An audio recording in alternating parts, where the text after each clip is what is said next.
This situation happened when I was doing my internship as a sixth grade teacher. It was a very stressful semester, but I could not complain. From day one, other teachers, along with my supervisor, treated me like a colleague, giving me the feeling that we were equals. It is worth mentioning that I have a very youthful face, which often makes me look younger than I actually am. I do not always look like I am in my 20s, but it was not my first encounter with those kids, so I had no problem maintaining discipline. I can proudly say that we built a pretty solid relationship. On the day this story took place, I was on a field trip with 4 different classes. My internship had officially ended, but my supervisor invited me to join them so I could gain more experience. Most of the time we were watching over the kids and making sure they were taking their medications. After so many months of teaching, the students seemed genuinely happy to have me there. But that is beside the point. What matters is what happened earlier. And when we arrived at the camp, I was with my supervisor on the bus, while the other 2 teachers and a few parents drove in cars. After unloading the kids' luggage, I got off the bus and headed toward the largest cabin to attend a meeting with the guide and camp staff. On the way, I stopped to refill my water bottle. I barely had time to screw the cap back on when one of the mothers approached me. I smiled, about to greet her, but she immediately said, "Excuse me, but what do you think you are doing, young lady? That kind of outfit in front of students is inappropriate. You're going to distract my son and the other boys from more important activities. I need you to change clothes as soon as we get to the cabins." And just to be clear, I was wearing jeans, a black undershirt, and a sleeveless top with thick straps that completely covered my chest. The only thing slightly visible was the black undershirt I mentioned. And besides, it was nearly 40 degrees Celsius. I chuckled softly, thinking it was just a misunderstanding we would laugh about later. But no, that only made her more furious. "Do not laugh. I am dead serious. Who is your supervisor? No respect at all. I am not surprised you dress like that. You're clearly trying to get attention from the boys."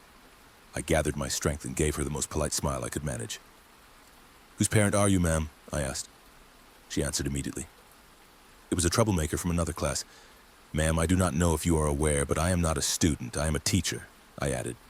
"Also, the camp rules do not prohibit students from wearing sleeveless tops, so please do not ask me to change clothes. Are you seriously lying to me? Where's your supervisor? I will talk to him and make sure you get sent home." One of my supervisor's colleagues overheard part of the conversation and came over. To make things more amusing, she was also wearing a sleeveless top.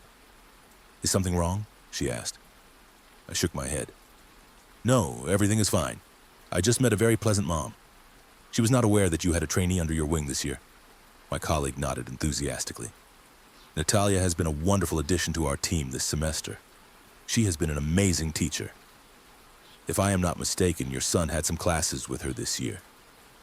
The mom turned bright red with anger. Later that afternoon, we gathered all the parents in the air-conditioned cabin to walk them through the week's schedule. The teacher, acting as our team leader, introduced me to the parents. Some of them even said their kids adored me and loved my way of teaching. Everyone was pleased except the one mom I had the earlier encounter with.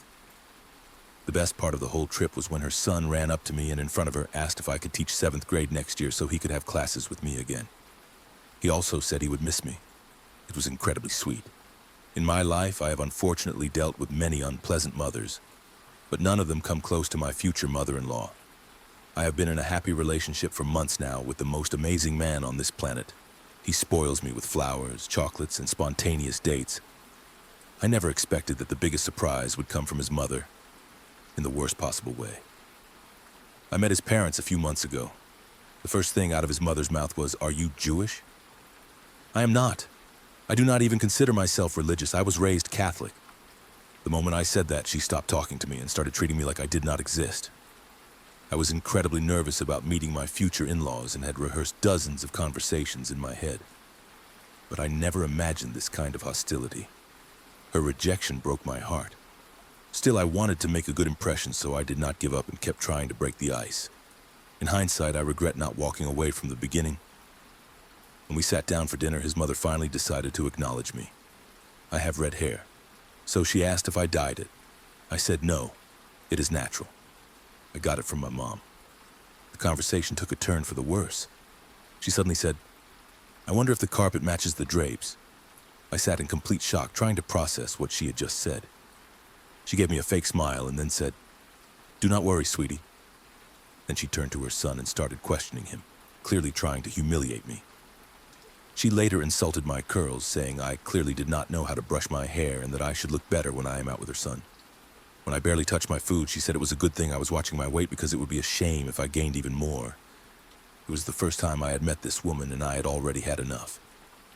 I burst into tears as soon as we got into the car. My boyfriend kept texting me, apologizing. Not for his mother's behavior exactly, but just in general. It was not his fault, but I was so hurt that I did not even want to talk to him. I told him I needed space to think. He did not give up. He sent me flowers at work every day and left notes asking me to talk to him. Eventually, I agreed to go to dinner with him.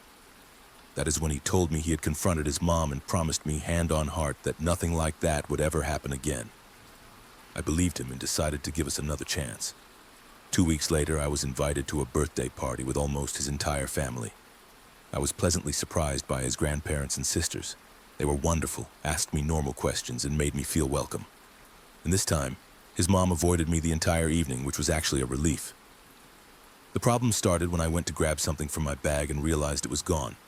I searched the entire house. When I asked my boyfriend for help, his face changed. He asked me to wait, ran upstairs, and returned with my bag, visibly upset. He told me that his mother had taken it without permission just to dig through my things and find my ID. She planned to search my name online and dig up dirt on me. Apparently, she had mentioned it before, but he thought she was joking. We agreed that she should stop attending family events when I was present. It worked pretty well. Before every family gathering, he would check in with me to see if I was okay staying home. Last week, his parents hosted a huge family reunion. He really wanted me to come. I was hesitant, but eventually agreed, hoping this time she would keep her comments to herself. At first, everything went smoothly. I met more of his extended family and had lovely conversations with his sisters. His mother kept glaring at me but stayed silent. Then she had to sit at the same table. To my surprise, the conversation was civil, likely because we were talking about her grandchildren. One of my boyfriend's sisters has a daughter the same age as my niece. I thought it would be nice to show a photo. That horrible woman leaned over, stared at the screen, and started laughing mockingly. Then she said, "I hope that if my son ever has kids with you, they do not turn out as ugly as your niece." What nonsense. That girl is beautiful. And she is 12. What kind of monster attacks a child? That was the final straw.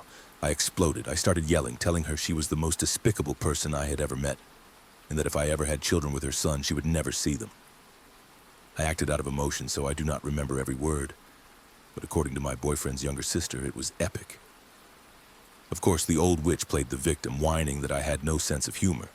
When my boyfriend came running in, concerned by the noise, she threw herself into his arms, crying and calling me a terrible woman. Then she noticed he was holding something. Her mood changed instantly. I had no idea what was going on. I just stood there watching as she grabbed the small box from his hand and said through clenched teeth, "You will never get this ring, you little..." Everything happened so fast we could not stop her. She ran out of the house and threw the ring into a storm drain. That is how I found out my boyfriend was planning to propose to me that evening. The ring had been passed down for generations. Now it is gone. His poor grandmother was devastated. I feel like I have hit a dead end. I am heartbroken, confused, and exhausted. Do I even have the right to ask him to cut off his toxic mother? Or is that too much to ask?